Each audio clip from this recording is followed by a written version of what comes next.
Have you had an MRI scan for spinal related pain and the report has used the words spinal stenosis or spinal narrowing or the words foraminal stenosis or foraminal narrowing?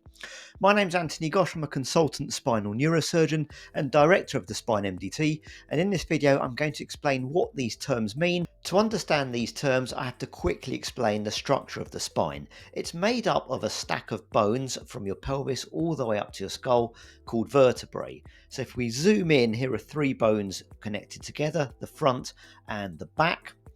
There is a cylindrical block of bone that makes up one vertebrae with an arch of bone at the back. That creates a tunnel in the middle, demonstrated on this cross-sectional view here, through which your spinal cord runs through. That spinal cord terminates somewhere here, just at the top end of the lumbar spine, the lower back region, and then below that is a bundle of spinal nerves. At the sides, there are windows through which a nerve leaves the spine at each segment. And in your lumbar spine, most of these nerves usually go down to your legs and innervate and help move the muscles of your legs. Between each bone, you have these cushions called discs, which are shock absorbers.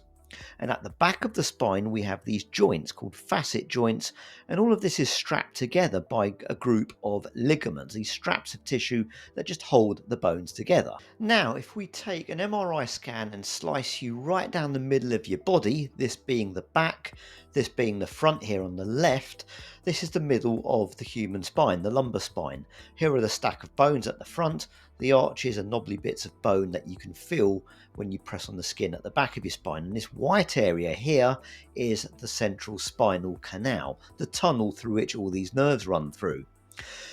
So stenosis is simply a Greek word that means narrowing. So narrowing or stenosis are the same thing.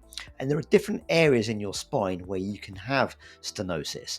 It can be somewhere along the central spinal canal, as demonstrated on this patient's MRI scan here, and that's caused by thickening of these tissues, these ligaments at the back of the spine, but also this bit of disc bulge here at the front. And you can see all of these nerves, this white area kind of narrows down here, and all the nerves are getting trapped in the middle.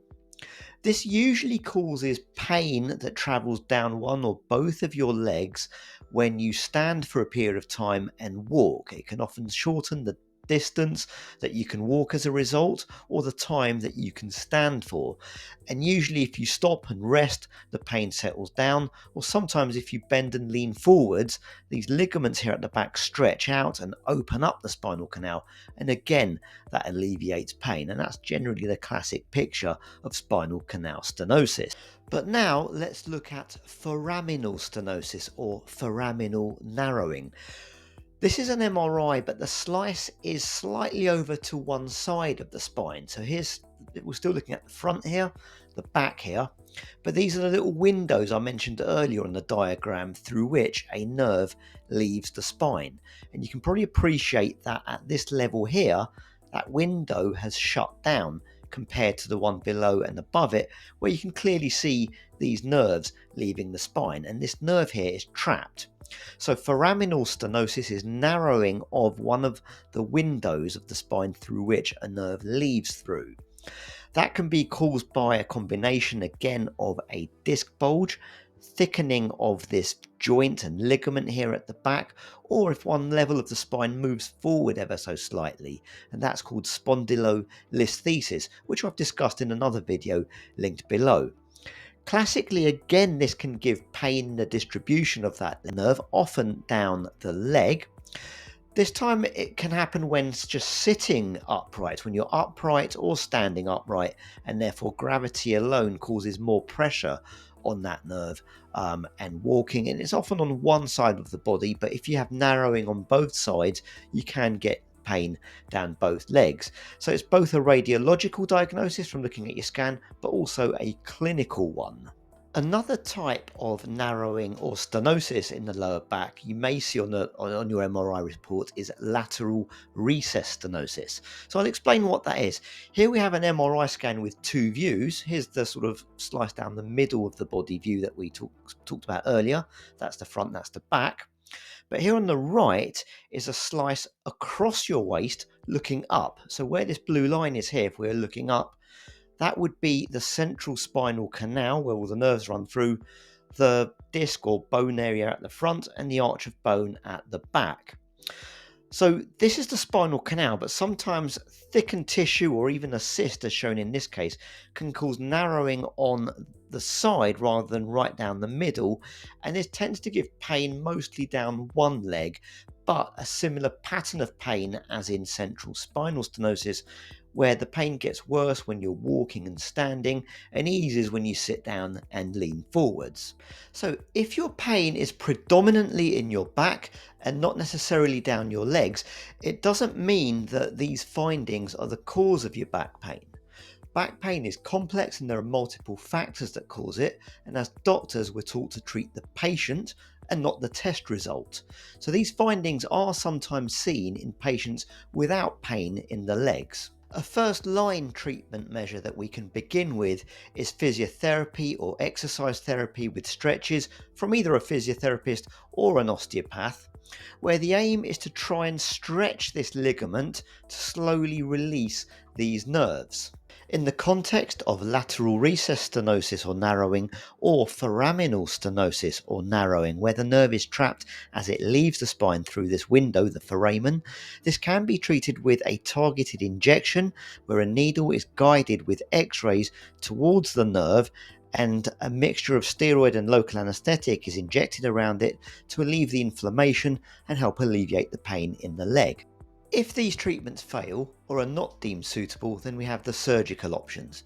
In the context of central spinal stenosis or narrowing, we can carry out a minimally invasive procedure or decompression through a small incision in the lower back, and under the microscope we make a window here in the arch at the back of the spine and undercut and remove any tissue around the nerves that's causing the compression until we can see those nerves are completely free.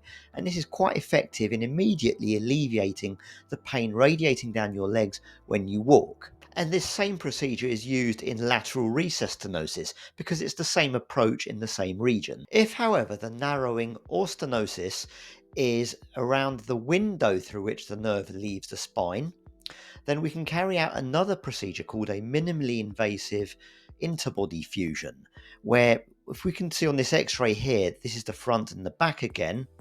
This is the disc space, and in its place we put in a metal breeze block to kind of jack up or create more height through this channel that the nerve leaves through and therefore decompress it.